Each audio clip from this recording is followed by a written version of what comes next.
I'd like to show you why knowing your why is the start of your journey. Without a strong why, it can be so difficult to reach your maximum potential. My name is Dr. Jason Balara, and every week I meet with real estate investors and mindset specialists that are taking action in order to build a life according to their own terms. We will break down what drives successful people and allows them to achieve at such a high level. If you are a professional wanting to break through, or simply someone that wants to hear an inspiring story, the Know Your Why podcast is made for you. Hi everyone, I'm Jason Balara and this is the Know Your Why podcast. Today I'm here with Hemant Pawar. Hemant is CEO of Zen Abode Capital Group. He lives in the Bay Area of California, not too far from me. I'm in Los Angeles.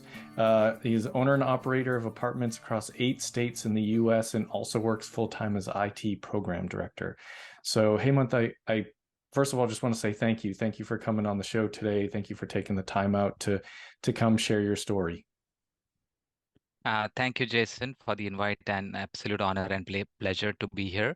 And I look forward to our conversation. Yes, me too. So why don't we start just with you telling us your background? Give us a bit of your story, and kind of we'll dive in from there. Sure. I guess my story falls in at the typical immigrant bracket, where we born in India, did my college, had my engineering degree.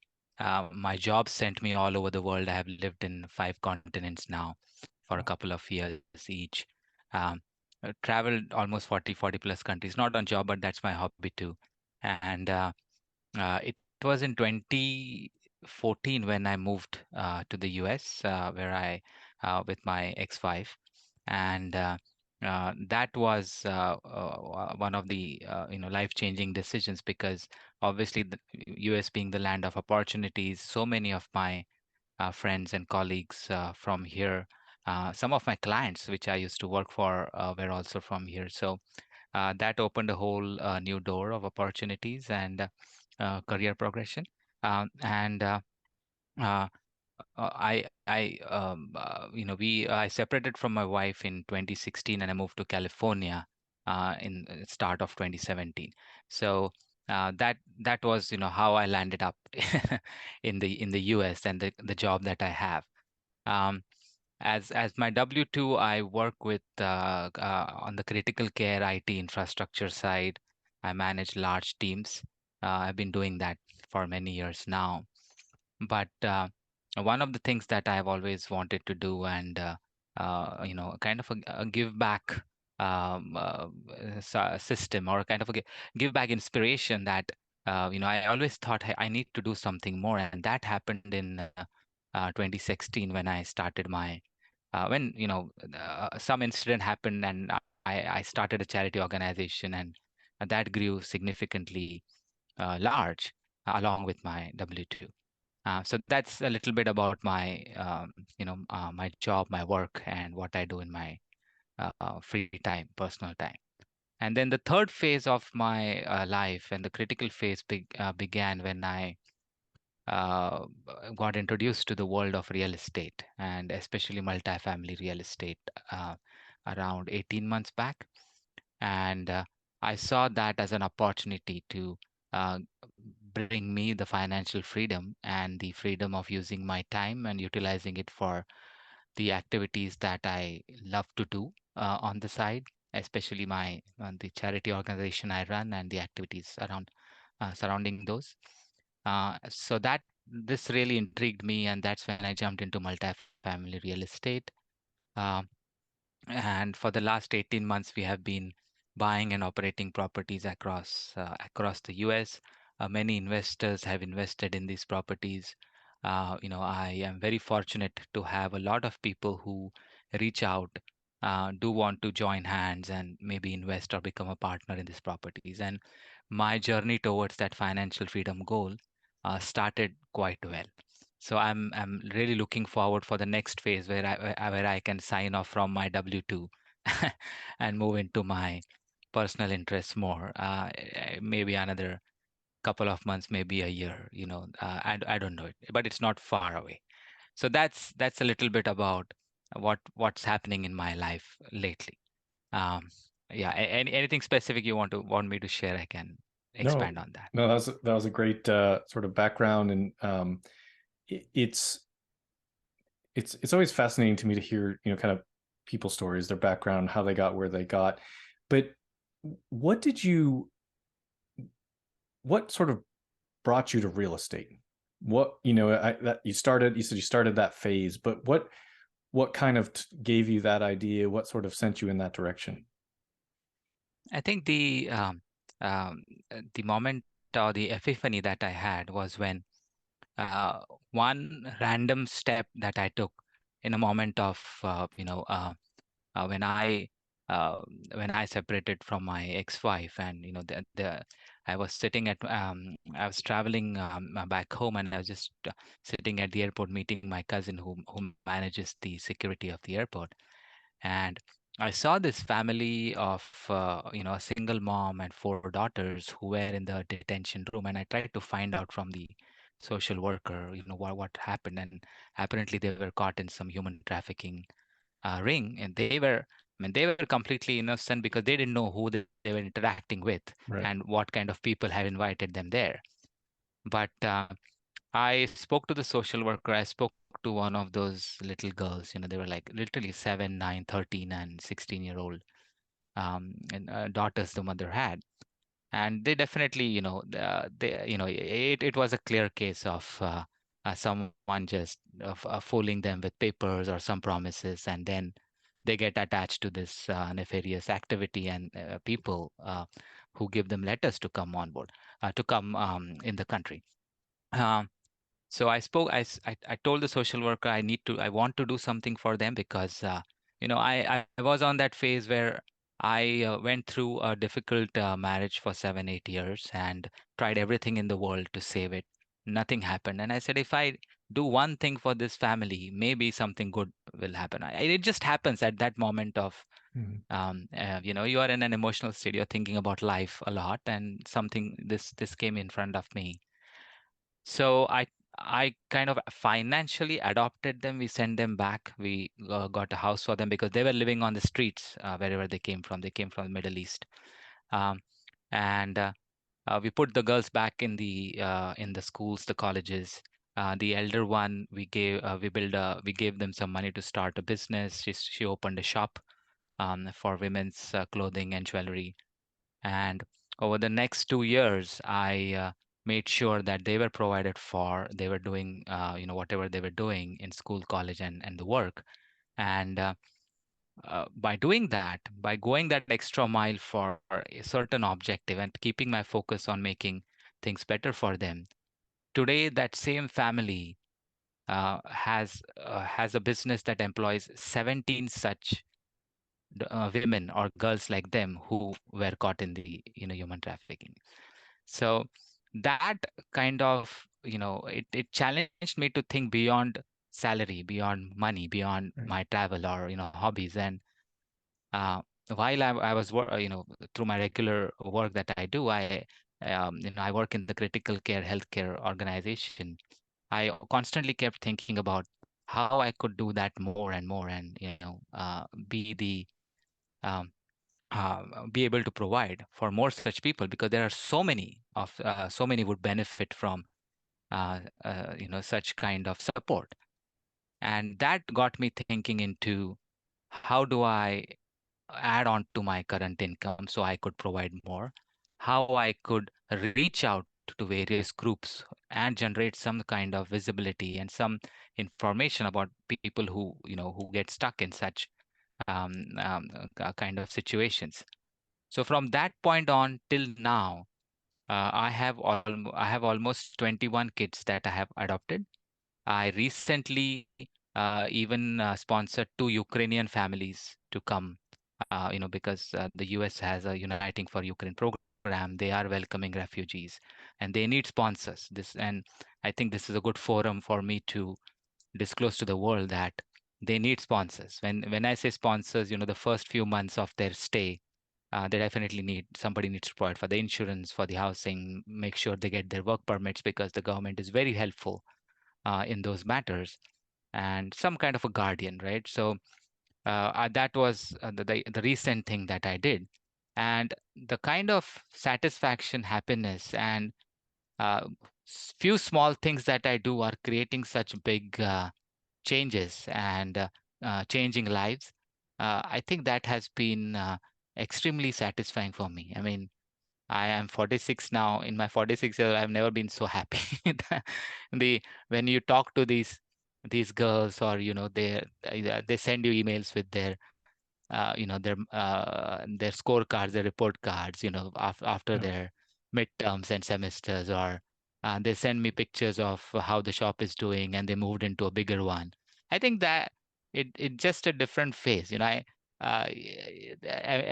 don't want to say this, but tomorrow, I haven't got a lot of time to focus on my personal life yet.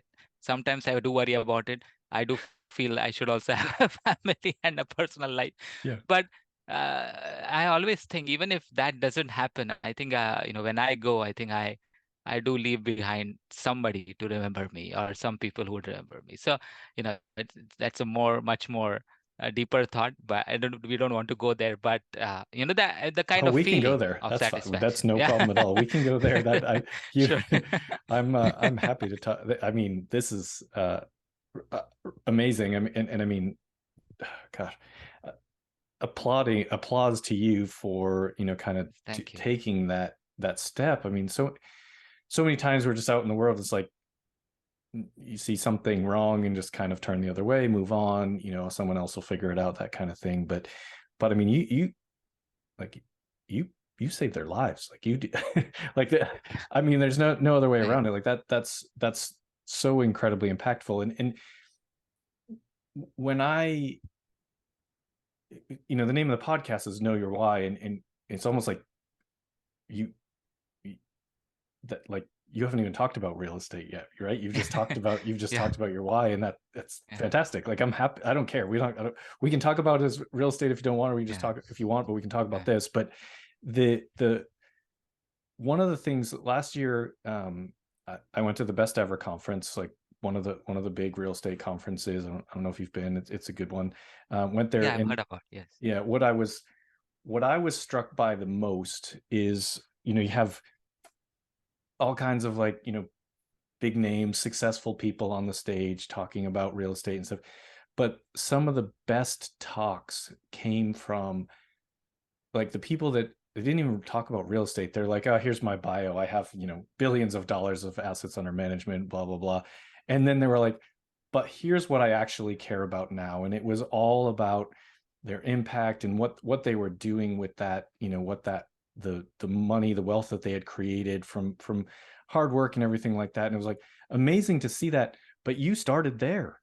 I mean, like, you started there, and then decided to use real estate as sort of the vehicle to continue that, right? That's kind of Yeah. what I'm getting from this, right? And if I'm Yes. way off base, Yeah. please tell me. But Yeah. um yeah, you found the impact that you wanted to create first, and we're like, well, real estate will help me do Mm. that. I'll go ahead Yeah. and do real estate. And like, it's not it's not the typical way that people go about this, or that gets talked about, Yeah.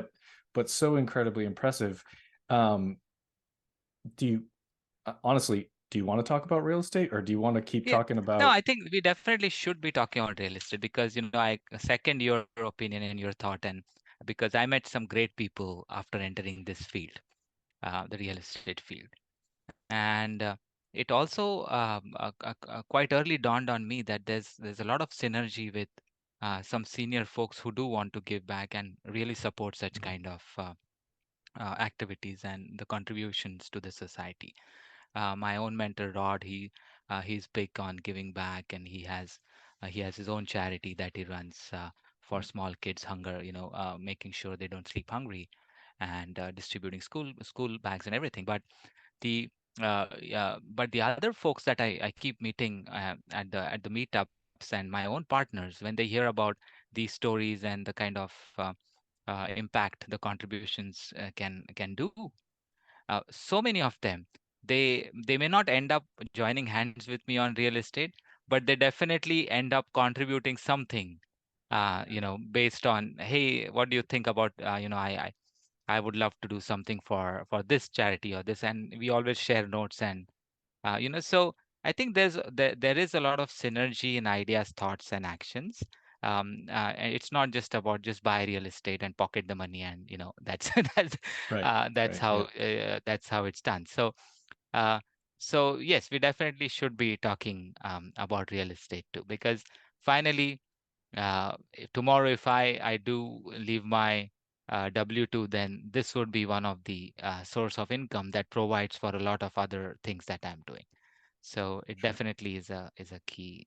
Other- but I do want to mention you. I don't think anyone had said that to me before, that I started with the charity thing first, and then thought real estate would support that. And I didn't think about it that way, but now when you say that, that, yeah, it's quite kind of funny. Yeah, it is that way. I mean, I could continue my job, but that limits my time and flexibility. But real estate gives me that time and flexibility, along with the financial freedom I'm trying to achieve. Yeah. Yeah. Yeah. Not not funny, haha, funny, amazing. I mean, really, just Yes, yeah, just remarkable. yeah, So, yeah, all right. Well, let's talk a little bit about real estate because you're right. I mean, that is in certainly we can all do something to have an impact, whether we have a W-2 job or we're in real estate or whatever. There are ways to do it, right? You can make it happen. But I think the ability to, just like we talk about scaling in real estate, the ability to scale your impact kind of goes with that in real estate. It's a little bit harder to do that, I think, sometimes in a W-2 job where you're sort of at a fixed level. But tell us, I mean, kind of a bit about your real estate. I mean, I've got your bio in front of me, so I can see it's pretty impressive portfolio in you said in 18 months. yeah, Um, yeah. yeah. So tell us a little bit about, kind of how you went through it, what your we talk a lot about syndication on this, and what your, I know you've got some syndications and some joint ventures, but what's your role on the team? How do you structure those? I mean, just tell us a little bit about your real estate business itself. Sure. I had absolutely zero knowledge of real estate. I was thinking of various options, sitting, everyone sitting at home during COVID, working from home. It was so convenient. I started thinking how to do this permanently. So I need some Right. passive income.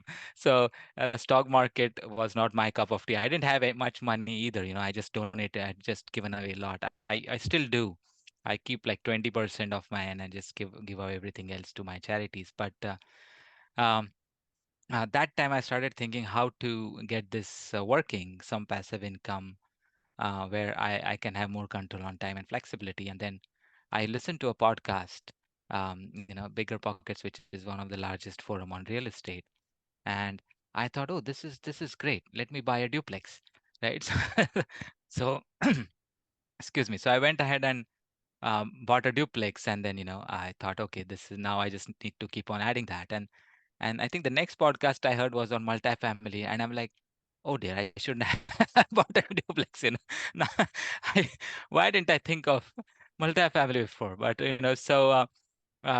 so I jumped into multifamily immediately. Within a month, I sold my duplex 6 months later, by the way, just to scale up on multifamily. But um, I learned the game. I joined a mentoring program. I did all the trainings. I started attending various real estate groups. Uh, I also realized, and this is one thing, and you can ask me about it later, as to what my analysis of the market was when I joined, what it is now, and throughout my journey. Because it is pretty interesting to see that every market, whether single family or multifamily, has gone through such huge changes in the last 2 3 years. Mhm. It's kind of Yeah. uh, uh, you know moved the foundations of how the business was getting done, right? So, Yeah. It's been a um, bit of a roller coaster ride for sure. yes, absolutely. Um, so I think the meetups and the way people were joining hands, joining a mentorship group, that helped me to make those connections necessary to because for me, sitting in California, having connections at locations which really matter, where the numbers work and the deals are good, right? That became faster. So my first deal was a joint venture, just three partners, a 7 unit, Denver, Colorado, a high appreciation market, a higher price, but higher returns too. So uh, we we took that full cycle in like 8 months. By the way, we got like 60% returns on that within 8 months, and we even sold it off. But that was my first joint venture. Then I started thinking bigger. When you when I joined, and especially in the last 2 years, what I've realized is in syndications, if you are a newcomer, you either have the ability to raise capital or the ability to find a deal so that you can Mhm. take it to senior folks who can help you close it as a newcomer. So uh, I was chatting with one of the Facebook some people from the Facebook group, and they asked me if I would help them on capital raise, and I said, yeah, I mean, I haven't tried it yet. I may be in a good place to capital raise, and let me try it. I raised $1 million for that syndication, and obviously the team was happy. They gave me a big chunk in asset management to certain activities that I needed to do. So that was, I think, one of the biggest wins early on in my real estate journey. Yeah. Uh, to have to be also working so closely with some folks on the asset management, because then the learning curve just shortened, because and you're learning couple of aspects of the whole thing. You're learning how to raise money, you're learning how it is structured, you're learning how the asset is managed, you're looking at the reports, the budget reports, the income expense reports, you are talking to the property managers. And as a newcomer, that was something very useful for me. So that the first deal happened, then the second and the third, fourth, and I always kept two things consistent in my journey.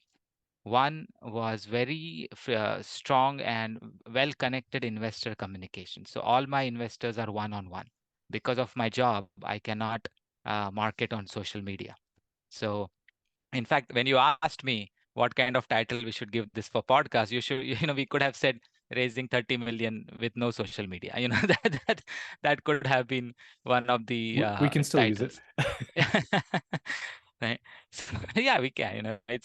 I think that would be an interesting title. Anyways, um, so it's all been my one-on-one connections. Started with friends and family, smaller groups. They brought in their friends and family, right? When the first thing worked out, the word automatically spreads. You have some the key things that I did was if you are targeting a social group, it could be your family or your friends, or people you meet in your work meets, or REI meets. If you can target the person who has the most possibility to go and tell people what is happening, even if it is like 1% Right. of the contribution that he does, that's the person you want to convince first, right? So that's how the word spreads out. um, that rule I applied quite early in the cycle, and then it's always been somebody, their friends family, and it just expanded, right? So it's Right. organic expansion of between extended friends and families, right? uh, some people I haven't met, but they know somebody who knows somebody, and then they know me, those kind of things, right? Sure. So Sure. um, that's been my organic growth in the capital raise activity. Um, the other thing that helped me was sitting, I'm in California. People here do have money in the bank accounts. They do want to invest somewhere, but at the end, the real estate is one of a very favorite options they always choose. But at the same time, they are extremely particular about, they ask more questions than my non-California investors. That's what I have realized. Because if we last 2 years, since you are also in the space, we go in with a 7% cash on cash, 15-16% annual return. I mean, there are people who can say, I made 7% on my Tesla stock in a day, right? so, Right. Right. so so you so it totally depends on how you present the opportunity, and Yeah. forecast the growth and the long term plan. You have to really understand the asset class and then translate to such audience, right? Many people want to buy single family, want to buy another holiday home, or a home in the mountains, and for such folks, investing in syndication and having this projected 5-7 year hold, it takes a while for them to grasp. So getting those, if if I have to put it correctly, uh, having the strategy to make this information simpler, consumable, and translatable, because I wanted those people also to translate to somebody else who they talk to, right? So, so that way, those were the key strategies that I worked on early on, and that helped propel my growth. So now I have around 8 syndications. On most of them, I think almost 6 of them, my primary responsibility was capital raise and get a piece of the asset management and due diligence and investor relation. 2 of the assets now, because of all the experience, I'm also leading asset management on that. Uh, but Excellent. like I said, the consistent thing has been very tight coordination and communication with the investors. I form text groups, WhatsApp groups, my email groups, and every month, every investor knows what's happening with the property. Even if there are some pictures to share randomly, I share it. Even if they, uh, let's say, a children's playground with no grass because we are still putting in the grass, right? But I Right. still share it, telling that this is something that we are doing. So that way they feel more connected. Um, and and so that's been my consistent thing. I think one of the complaints I heard from a lot of investors who had invested previously was, they invest and they don't hear anything. It's been a month or 3 months, they get some email. And I thought that's a gap that I need to fill. I don't know if I'll have enough time to fill the gap for so many investors because it keeps building on. But Right. um, It's a good but problem to as have. yeah, good problem to, yes. Yeah. Yeah. Oh, I mean, that's fantastic. And I mean, it really, did you say 30 million?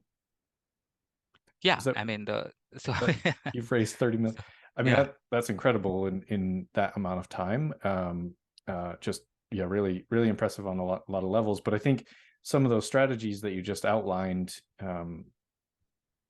it sounds simple in theory, but not easy. There's a lot of work that goes with it, right? I mean, yeah, if you're handling these investors, sort of individually reaching out, you're not using social media. It's not this like blast, that goes out to everybody, and you hope to kind of pick up.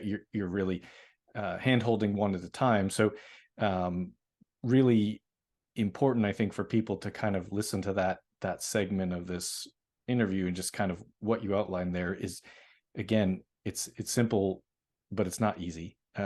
yeah, And so, kind of those steps, if you want to be able to raise capital, if you want to be effective at it, that is really what you have to do. And even if you aren't limited by your job in using social media, it's the right approach. The reporting, and being having an open line of communication with those investors as to what's going on in each project. It's going to be the reason that they come back to you, and it's going to be the reason that they tell their friends to come to you. So it's kind of, that's really what is necessary in the way of capital raising. So yeah.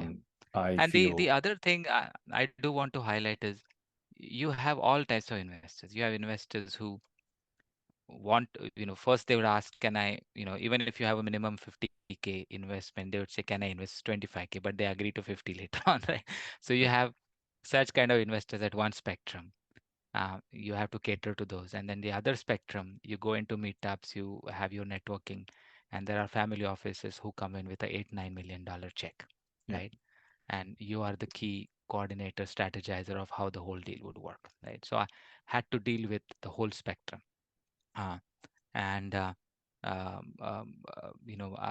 currently I have around at least 45-50 people who are in the regular W2, investors who are in the regular W2, people like me who probably have saved over the years, and they just want to test the waters and keep on putting a little amount in different deals. uh, and then there are some people who have experience in this field, and they don't mind signing a 200, 300, or half a million check sometimes. So, and then you're fortunate enough if you can get connected to a family office who do their due diligence on you, who want to partner with you, and then they can bring in a bigger check to take the deal down. So having the experience to deal with all these three kinds of, I'm sure there are more, more types of investor I have not yet dealt with, but uh, that has been worth the experience. That has really been um, that helped fuel the growth in the last 2 years. Yeah, yeah, that's fantastic. And I think, I mean, really, yes, I guess every investor is an individual and has their own, needs and what you're trying to solve for them with these opportunities. But I do think you sort of outlined the main groups of who you're going to be interacting with, and it is a different approach for each of them, right? It's a different kind of, the beginning investor, the sort of that W2 investor who is just trying to figure it out. That's a lot more education and kind of making them feel safe. And then the investors in the family offices that have real estate and experience, then now you're really talking to them at a deal level and getting more granular Yeah. as to what is really appealing about this particular deal and the way that you manage them. So I think yeah, but both approaches, you really need to have both if you want to kind of expand your investor database. So it's really a kind of a great outline. Well, this has all been really fascinating, and I truly we could I feel like we could talk about, sort of go down either road for hours in terms of your impact and also real estate investing. I'm extremely impressed by all of it.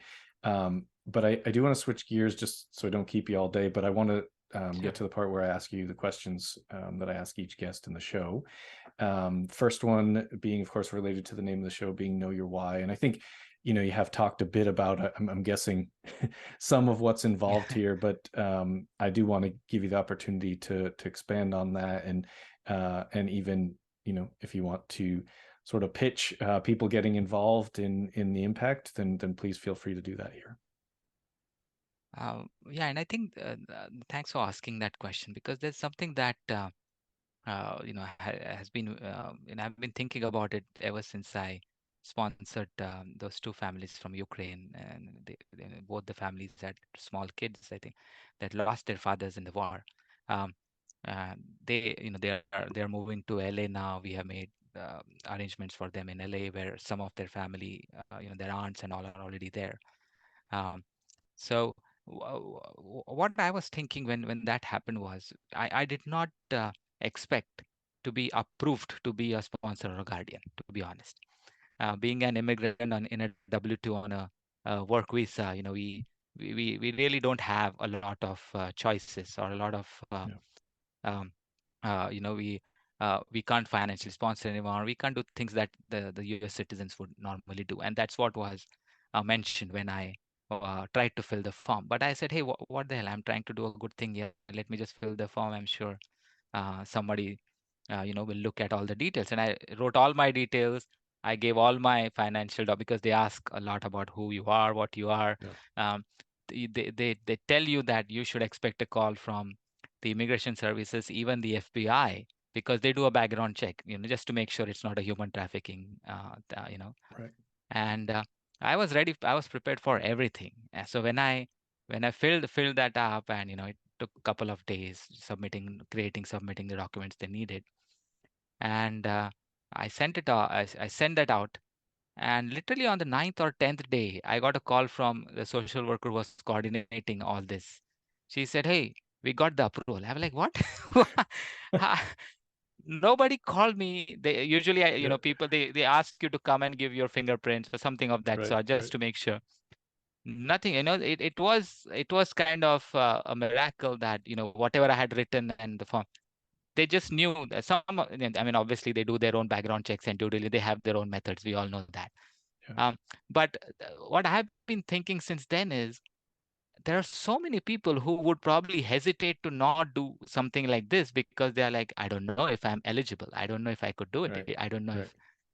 if. But that's not the case. You can do a lot, and I have been telling this to so many of my colleagues and uh, you know people who are like me waiting for their green cards and then the citizenship or whatever. It's like, hey, you're good. You have your honest tax paying people in this country, you just go ahead, do it. It's a very straightforward thing. I was pleasantly surprised by the whole thing. That gave me a lot of inspiration to reach out and do a few things which I probably would have hesitated from. Um, in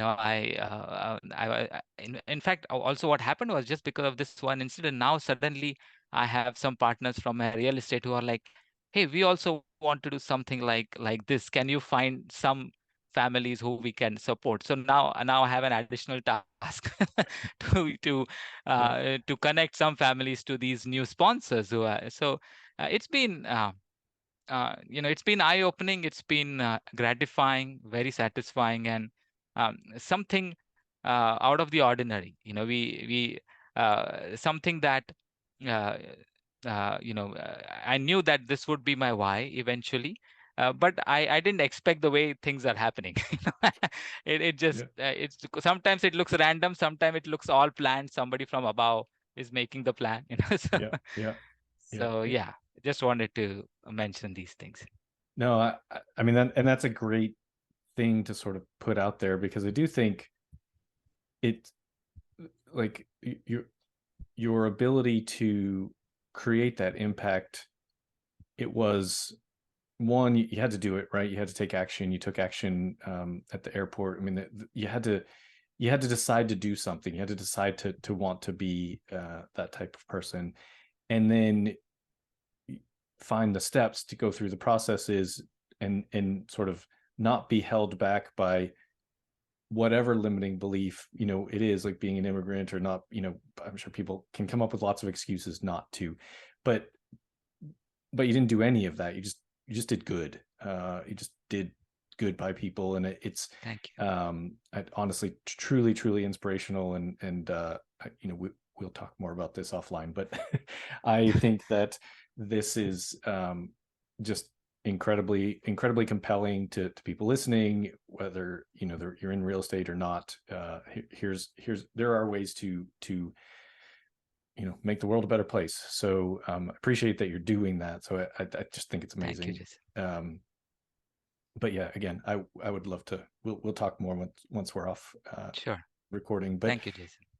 the why, I mean, like I said before, it's almost like you do need to start with a why, but it's almost like you went hard into the why part of this, and then we're like, oh, I think I can use real estate to help me with this. And it just Yeah. it just I see I have a lot of guests on the show that we see all different facets of real estate, different asset classes, different strategies, whatever it is, but I haven't really seen this type of difference, I guess, in the way that people kind of get in it. And it's so cool to me to see what you're doing, but also just see here's another example of, it doesn't have to look the same. It doesn't have getting into real estate doesn't have to be for the same reason as someone else. It doesn't have to be in the same path as someone else. There's just so many different ways to come about it, but at the end of the day, it will very, very likely allow you the financial time freedom, whatever, the ability to then have an impact back and give back to the world. So super cool to see that sort of full circle and from different angles. But I guess we'll go to the next question that I typically ask people. Sure. Tell us something about yourself. You have shared a lot here, and so, but I like to maybe find out something that people don't necessarily know about you. A special skill, a hobby, just something to let the listeners know you a little bit better. Well, I do think people know, because I'm quite an extrovert and I meet a lot of people. But one thing that I noticed, you have the Batman poster there, one of my favorite characters. Yeah. And my other favorite character is the Peanuts team, right? Yeah. I think I learned a lot about, a lot about life from this cartoon strip. We all carry our insecurities, anxieties. We all try to help each other, Uh, life is going to be simple. Life is going to be tough.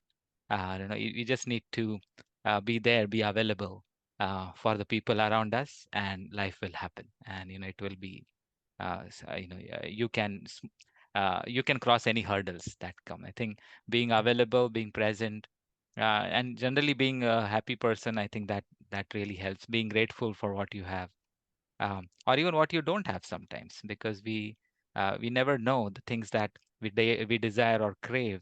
If they are in our lives, maybe we would be different people sometimes. That just again going towards the deep thinking process. Yeah. But Yeah. Great. uh, but yeah, I think that's one of my favorite strips. People say I do read a lot of other books, but most of my lessons I get from this. I'm all um, for it. I and I I'm majorly into health and wellness, fitness.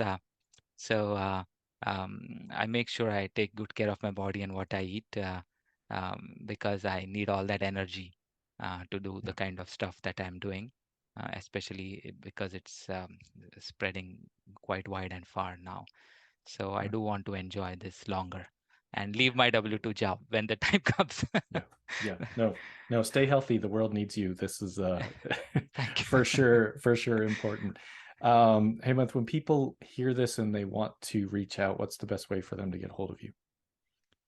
Yeah, my website is zenaboutgroup.com, and you can even text me. My number is 925-694-2677. I love to talk to anyone, even if we have never spoken. You can text me, or just go to my website and get on my calendar, and we can surely connect. Okay, great. And we'll put that in the show notes so people have that. I'm sure Sure. they're going to want to connect after this. I think you're going to have a lot more families to find sponsors for, or Thank sponsors to find families for, I guess, is the other way around. you. Yeah. Final question for you. What is a piece of advice you would give to someone who is starting out, trying to get into real estate? They want to find their path. What would you tell them? That's a great question, and thank you for asking that, because I kept thinking, I get a chance to say this, but so especially a newcomer coming into this space, understand and realize that the market has gone through a huge upheaval in the last 2-3 years. It is probably recalibrating, coming back to maybe older times, or maybe some levers may be adjusted, and we see a new way of doing things. So when you are entering in such a market, be realistic. All inspirational videos, great podcasts, people leaving their jobs in 12 months, 14 months, people waving a wad of cash in front of the camera, all the, you know, Yeah. it's good visuals, and it's good to hear, but be very realistic. And whatever you do, your effort, your contribution, your time, if you get a deal, you close a deal, the returns, try to look at the numbers and try to match all the numbers and see you're happy with it eventually, right? Shouldn't happen you raise $1 million for as your first effort for a deal, and you don't even have 2% of the deal. So I'm just giving an example here, right? Because Right. that what does that mean in the numbers, and would you be happy getting that after putting in that kind of effort?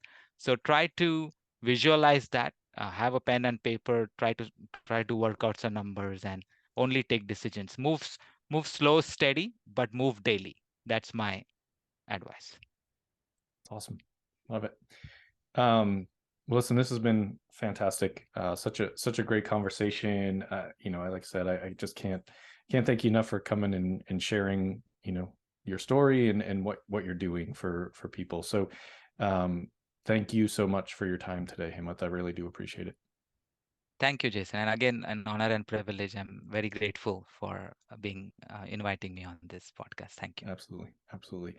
And to listeners, I have no doubt you're going to love this episode and get a lot of value out of this. So please like, rate, and review so we can get more great guests. And certainly would love to get you back on again at some point, because I think there's just so much more here to unpack. So thank you again, Hemant. I really do appreciate it. Thank you, Jason. Thank you for inviting me. Thank you. I'd like to show you why knowing your why is the start of your journey. Without a strong why, it can be so difficult to reach your maximum potential. My name is Dr. Jason Balara, and every week I meet with real estate investors and mindset specialists that are taking action in order to build a life according to their own terms. We will break down what drives successful people and allows them to achieve at such a high level. If you are a professional wanting to break through, or simply someone that wants to hear an inspiring story, the Know Your Why podcast is made for you.